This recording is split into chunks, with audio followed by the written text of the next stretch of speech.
Selamat pagi, saudara-saudara sekalian. Setelah minggu yang lalu, kita membahas tentang pembelajaran abad 21. Maka kali ini kita akan memperdalam lagi. Kita akan membahas tentang strategi dan model pembelajaran abad 21. Dalam pembelajaran abad 21, kemarin sudah dibahas bahwasannya tujuan umum atau tujuan yang paling utama dari pembelajaran abad 21 adalah bagaimana kita mempersiapkan para peserta didik kita untuk bisa adaptif agar mereka bisa survive hidup di abad 21 yang penuh dengan tantangan. Baik itu tantangan perkembangan teknologi yang mengakibatkan banyak pekerjaan yang diambil alih oleh robot, khususnya pada pekerjaan-pekerjaan yang bersifat berulang. Nah, maka kita sebagai seorang guru perlu untuk memfasilitasi para peserta didik kita agar mereka mampu bersaing di masa depan. Bersaing dengan robot, bersaing dengan sesama manusia. Nah, ada 3 hal yang perlu kita perhatikan dalam menyusun pembelajaran yang bisa memfasilitasi siswa. Yang pertama yaitu HOTS atau Higher Order Thinking Skill, keterampilan berpikir tingkat tinggi, keterampilan berpikir kritis, dan pemecahan masalah yang diperlukan dalam menghadapi berbagai disrupsi atau gangguan yang muncul di masa depan. Kemudian ada TPEC atau Technological, Pedagogical, and Content Knowledge. Bagaimana kita memilih teknologi yang tepat untuk menyampaikan konten atau isi pembelajaran kita yang tetap memenuhi unsur pedagogik, tetap memperhatikan perkembangan siswa, tetap bisa diterima oleh siswa dengan baik walaupun materi itu kita sampaikan dengan menggunakan teknologi. Tentunya ini memerlukan pemilihan teknologi yang benar-benar sesuai agar materi kita benar-benar bisa disampaikan dan dipahami oleh para siswa.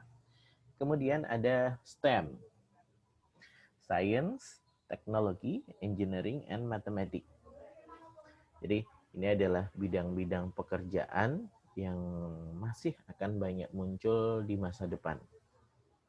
Sehingga kita bisa mengarahkan para peserta didik kita agar mereka akrab sejak dini dalam sains, teknologi, engineering, art, dan juga matematika. Yang pertama yaitu Higher Order Thinking Skill atau HOTS, kemampuan berpikir tingkat tinggi, kemampuan berpikir kritis, logis, reflektif, metakognitif, dan juga berpikir kreatif. Jadi pembelajaran kita sudah tidak boleh lagi berorientasi pada siswa mampu mengingat, siswa mampu menjelaskan, siswa mampu memberikan contoh. Tidak boleh hanya seperti itu, tapi bagaimana mereka bisa berpikir kritis, bagaimana bisa mengungkap apa yang ada di balik materi yang kita belajarkan. Mereka bisa berpikir kreatif dalam memecahkan masalah, dalam membuat satu penemuan baru terkait materi tersebut. Kemudian mereka mampu untuk mengambil keputusan yang baik, yang terbaik atas permasalahan yang terjadi. Pembelajaran kita juga harus diorientasikan pada STEM sebagai pekerjaan yang akan banyak muncul di abad 21 ini. Jadi anak-anak kita harus akrabkan mereka dengan sains, juga boleh dengan social science. Kemudian anak-anak tidak boleh gaptek, mereka harus menguasai teknologi terbaru karena teknologi akan selalu berkembang. Jadi kita perlu untuk mencoba teknologi-teknologi terbaru kita gunakan dalam pembelajaran kita, akrab dengan fisika atau mekanik, akrab dengan seni, dan juga akrab dengan matematika. Ini agar mereka punya bekal yang cukup, mereka punya bekal yang diperlukan untuk survive hidup di masa depan. Kemudian TPACK, bagaimana kita sebagai seorang guru berhati-hati dalam memilih teknologi yang tepat guna menyampaikan konten, pengetahuan, materi pembelajaran kita agar tidak sekedar memberikan materi lewat teknologi saja, tapi ada metode pembelajaran yang kita gunakan.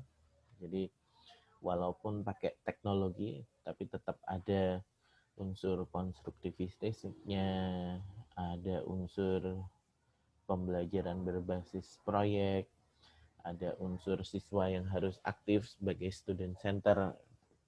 Jadi ini adalah TPACK, bagaimana kita memilih teknologi yang tepat agar anak-anak tetap bisa belajar konten materi kita, tapi mereka tetap bisa merasakan unsur pedagogik sebagaimana kita mengajar secara luring atau mengajar tatap muka biasa. Nah, dalam memadukan ketiga hal tadi, ada HOTS, kemudian ada STEM, ada TPACK, maka model-model pembelajaran yang relevan yang bisa dilakukan yaitu project based learning. Kita bisa membuat pembelajaran proyek, menugaskan para siswa untuk membuat satu produk tertentu di dalam beberapa kali pertemuan ke depan.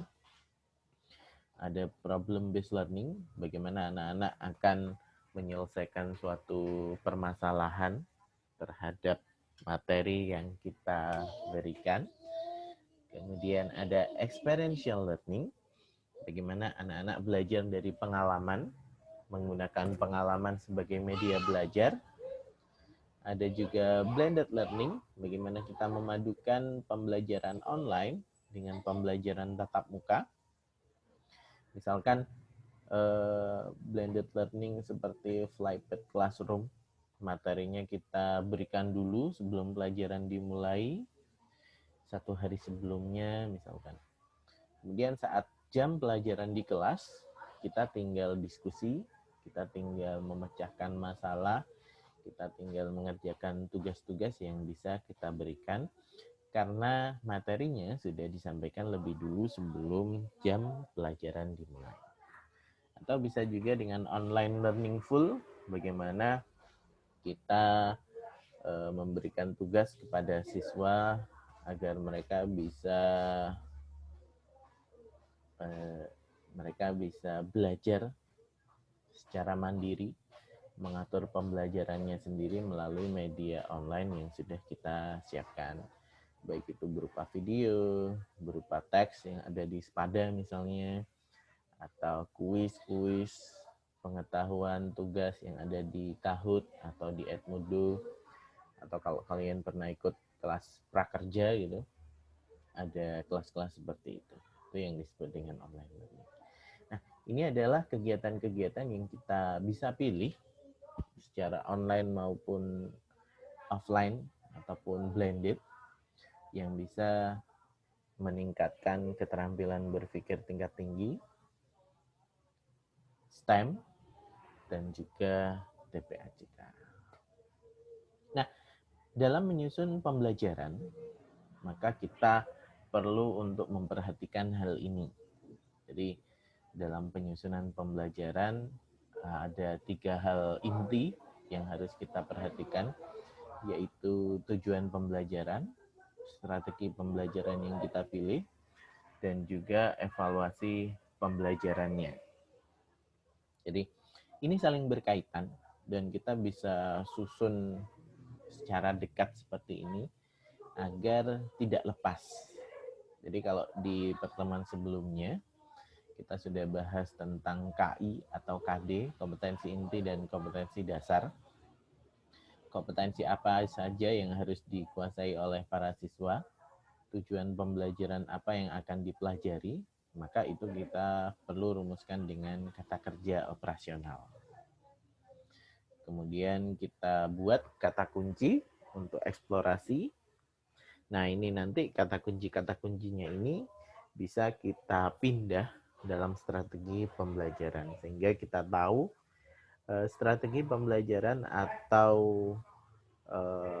kegiatan apa saja yang tepat untuk bisa membantu siswa mencapai tujuan pembelajaran. Kita perlu memikirkan juga bagaimana para siswa untuk memahami konsepnya. Apakah akan saya jelaskan, akan saya berikan video, akan saya minta mereka untuk membaca, memilih tantangan bagi siswa agar mereka tidak merasa pembelajaran kita monoton. Kita memilih pola hubungan belajar guru dan siswa, apakah akan teacher center atau student center, dan juga kita memilih sumber belajarnya. Nah, ini yang akan kita tentukan, yang akan kita pakai dalam mencapai tujuan pembelajaran. Nah, karena kita sudah membuat strategi untuk mencapai tujuan pembelajaran, maka kita juga perlu untuk memikirkan evaluasi. Apakah tujuan pembelajarannya sudah tercapai atau belum? Nah, jadi ketiga hal ini saling berhubungan satu dengan yang lainnya. Tidak boleh saling lepas, harus saling mendukung, harus saling melengkapi satu dengan yang lainnya. Dalam evaluasi pembelajaran, kita bisa merumuskan hasil belajar atau produk siswa yang harus mereka buat. Kita bisa menggunakan kata benda dan juga kriteria dari benda tersebut bagaimana. Kemudian merumuskan bagaimana cara menilainya. Jadi tiga hal ini saling berhubungan. Hal ini juga sesuai dengan konsep RPP Merdeka Belajar bahwa dalam perencanaan pembelajaran guru perlu menyiapkan tiga hal ini: topik dan tujuan, tahapan pembelajaran, dan juga evaluasinya. Dalam menyusun RPP ada tadi tiga hal inti, tapi dari tiga hal tersebut bisa kita jabarkan menjadi ini: merumuskan topik, kita sesuaikan dengan KI dan juga KD-nya, merumuskan tujuan menggunakan kata kerja operasional, merancang strategi layanan, bagaimana metode, bagaimana prosedurnya, sesuai dengan di slide sebelumnya ini.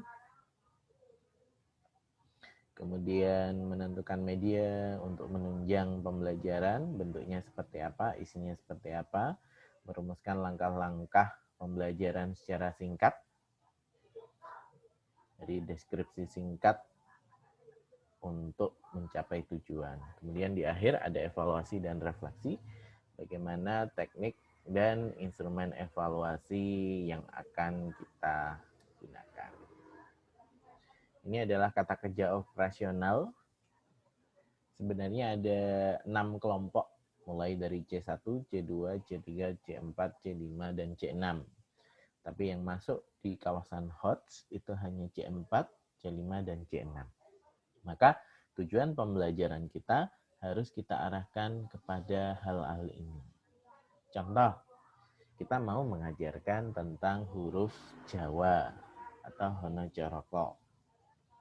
Maka kita pilih, wah, kata kerja operasional apa ya yang bisa saya gunakan. Contoh, misalnya mentransfer. Para siswa mentransfer huruf Latin ke huruf Hanacaraka. Koreksi. Para siswa mengkoreksi kesalahan yang ada pada penulisan huruf Hanacaraka di papan instansi yang ada di Kota Solo misalnya. Kemudian memaksimalkan, bagaimana para siswa memaksimalkan ragam kalimat atau kata-kata, pilihan kata yang mudah untuk dibaca, yang mudah untuk dipahami dalam bentuk Hono Coroko. Misalkan C5 mengkritik, misalnya mengkritik. Kita memilih satu bacaan tertentu, bacaan tentang seni atau cerita Jawa, kemudian kita melakukan kritik terhadap cerita tersebut. Menafsirkan, kita bisa membuat misalnya dari suatu cerita, kita minta anak-anak untuk menafsirkan apa isinya, apa pelajaran yang bisa diambil dari cerita tersebut. Di C6 misalnya ada mengkoreksi kesalahan, kemudian ada mengkreasikan, misalnya mengkreasikan Hono Coroko dalam sebuah handwriting, hand decorating, misalnya membuat kaligrafi Hono Coroko, merancang aplikasi untuk Hono Coroko, misalnya untuk aplikasi pembelajaran, memproduksi, misalnya anak-anak kita beri tugas untuk membuat kaos atau desain kaos dengan huruf Hono Coroko untuk mereka pakai dalam suatu kegiatan tertentu. Merumuskan, misalnya membuat cerita atau karya seni tertentu, dan juga menampilkan, misalnya membuat pentas, membuat drama mini. Itu adalah kegiatan-kegiatan yang bisa kita pilih dari kata kerja operasional. Ada juga kata kerja operasional dari segi afektif. Jadi ada menyambut, melaporkan, mematuhi, menganut, mengubah, membentuk, memadukan, membuktikan, memecahkan.